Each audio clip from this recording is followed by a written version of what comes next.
진화론은 돌연변이라는 개념에 근거합니다. 요점은 우리가 오늘날 우리의 모습으로 진화하기를 선택하는 것이 아니라는 것입니다.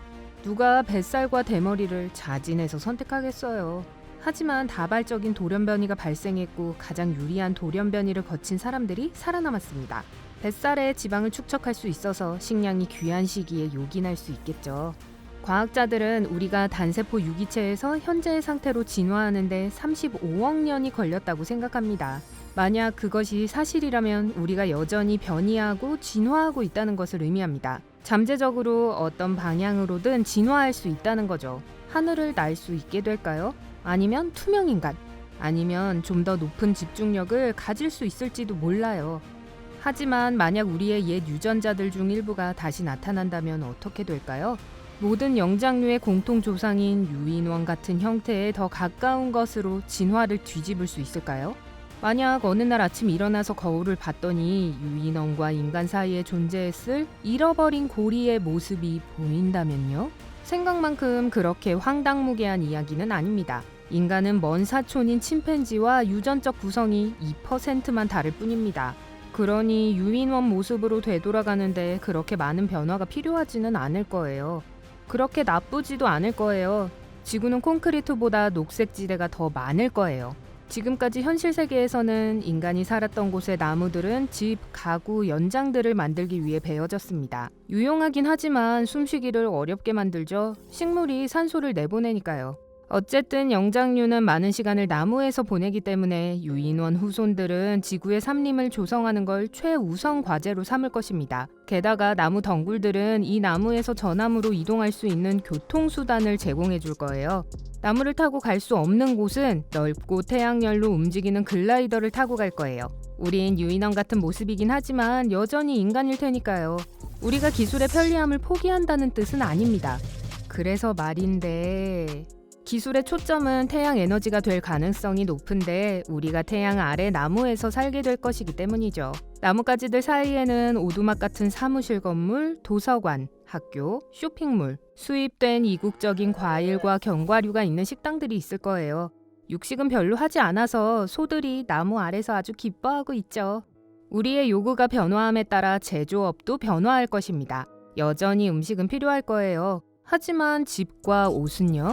한때 거대한 의류산업으로 산업혁명을 일으켰던 의류산업은 유인원으로의 복귀로 인해 모두 사라질 거예요. 대부분의 유인원들은 자신의 자연적인 털코트를 그저 일상복으로 입을 테니까요. 얼마 안 되는 살아남은 의류산업도 아마도 두꺼운 외투와 겨울 장비 관련 산업일 거예요. 연구 탐사에 필요한 장비들이죠. 빙하 탐사를 위한 연구요. 하지만 우리 대부분은 아마 따뜻한 곳에서 살 거예요. 그렇지 않은 사람들의 털은 더 두꺼워질 거고 그들이 사는 북부 정착지의 혹독한 겨울에 적합한 튼튼한 몸을 갖게 될 겁니다. 의류 산업자들은 완전히 망하겠지만 헤어 액세서리 산업은 붐을 맞이할 거예요. 온몸에 가득한 털을 장식해야 할 테니까요. 리본, 끈장식, 보석이 박힌 핀과 클립, 헤어케어 제품들은 말할 것도 없죠. 나무 위 살롱에서는 유인원 전신 헤어 관리를 위한 전문 서비스를 제공할 거예요. 브라질식 헤어 관리법, 파마, 스트레이트 파마 같은 관리가 미래에는 머리카락에만 제한되지 않을 거예요. 셔츠는 필요 없겠지만 신발은 2배나 더 많이 필요할지도 몰라요. 우리처럼 유인원도 똑바로 걸을 수 있지만 네 발로 뛰면서 걷는 것을 선호합니다. 이러한 네 발 보행 선호는 새로운 산업을 탄생시킬 수 있어요. 바로 핸드슈즈와 그에 맞는 양말 글러브죠. 긴 하루가 지나면 팔다리가 쑤셔 라는 불평을 하게 될 거고 그러면 마사지 산업이 번창할 거예요. 하지만 만약 우리가 네 발로 돌아다닌다면 하루 동안 필요한 물건은 어떻게 들고 다닐까요? 이러한 요구에 부응하기 위해서 핸즈프리 기술은 아마도 현재보다 훨씬 더 인기를 끌 것입니다. 부착 가능한 뇌 센서 덕분에 여러분의 팔다리와 동시 작동하는 확장 가능한 로봇팔이 달린 배낭이나 머리띠가 나올 거예요. 대부분의 삶을 야외에서 보낼 것이기 때문에 캠핑 산업은 오늘날의 생활용품 산업과 비슷한 것으로 변모할 것입니다.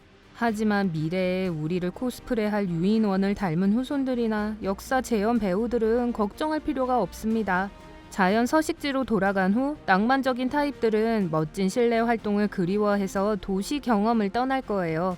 가족들은 파르테논의 폐허나 베르사유에서 며칠 동안 불편한 실내 생활을 경험하고, 옛 쇼핑몰 안에서 미래의 어린 유인원들은 나무 타기와 열매 따기 대신 엘리베이터와 실제 쇼핑의 경이로움을 체험할 겁니다. 그리고 시대 의상을 입은 자원봉사 유인원들이 선반에 상품을 채우고 계산대를 지키고 있을 거예요. 잠깐만요. 돈 거래는 어떻게 이루어질까요? 돈은 어떤 모습일까요? 모든 지폐에 유인원을 닮은 인물들의 얼굴이 찍혀 있을까요? 아마 천조각을 걸친 찰스 헤스턴일지도 몰라요. 그 영화 기억나세요? 그럴지도 모르지만 더 가능성 있는 건 물물 교환 시스템일 거예요. 머리 자르는데 바나나 3개, 베리 25개 이런 식으로요. 빨리 부자 되는 법을 광고하는 유인원은 항상 있을 거예요. 일단 우리의 탈진화의 흐름이 명확해지면 투기꾼들은 바나나 시장에 투자하게 될 겁니다. 유인원이 바나나를 좋아하게 된다는 일반적인 믿음의 근거에서 말이죠. 1600년대 튤립 농장이 도처에 생겨났던 튤립 파동 때처럼 말이에요. 투기꾼들은 공간이 있는 곳이면 어디에나 바나나를 심을 겁니다. 이 투기꾼들은 결국 바나나 껍질에 미끄러지게 될 거예요. 위대한 바나나 거품이 터질 테니까요.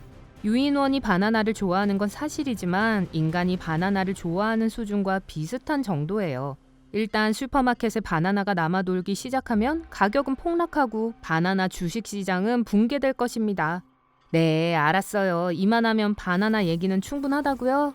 엠파이어 스테이트 빌딩은 중요한 역사적 명소로 남을 것입니다. 따라서 유인원은 이 거대한 구조물을 오르는 데 필요한 허가를 얻기 전에 신체 검사와 광범위한 신원 조사를 통과해야 할 겁니다.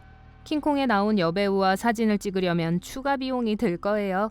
좀 더 커지게 되는 것은 무엇일까요? 바로 우리의 입입니다. 사실 입이 필요한 만큼 크게 벌릴 수 있게 됩니다. 현대의 우리는 사랑니를 제거해야 하는데 진화를 거치면서 턱이 너무 짧아졌기 때문입니다.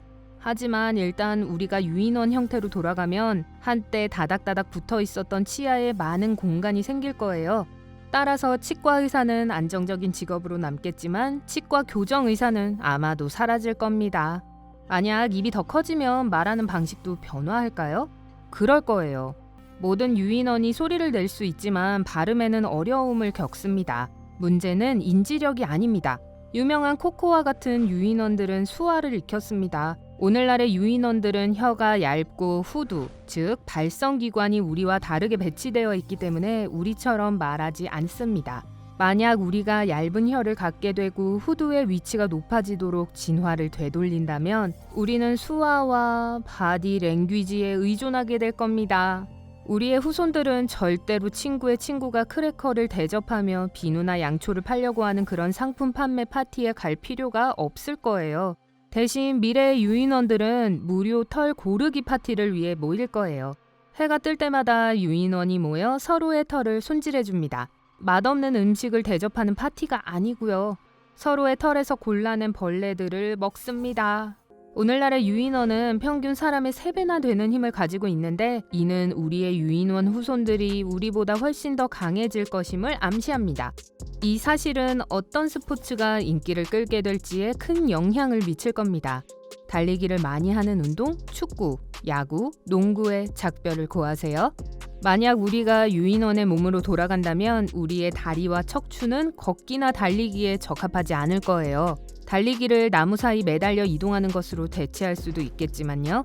음식 먹기 대회가 인기를 얻게 되고 육상 경기는 고층 빌딩 오르기와 등산 경연 대회에 자리를 내주게 됩니다. 전통주의자 여러분, 용기를 내세요. 유인원이 된 우리의 힘이 3배로 증가되기 때문에 심지어 가장 온순한 유인원이라도 문을 열다가 손잡이를 부러뜨리게 될 거예요. 그냥 부수고 들어갈지도 모르죠. 미래의 박물관에는 부서진 문고리와 부서진 DVD 플레이어와 작은 비행기 좌석과 같은 유물들이 전시되어 있을 겁니다. 밝은 면을 보자면 병이 안 열려서 애쓰는 일은 이제 없을 거예요. 우리는 여전히 지금처럼 사교적일 거예요.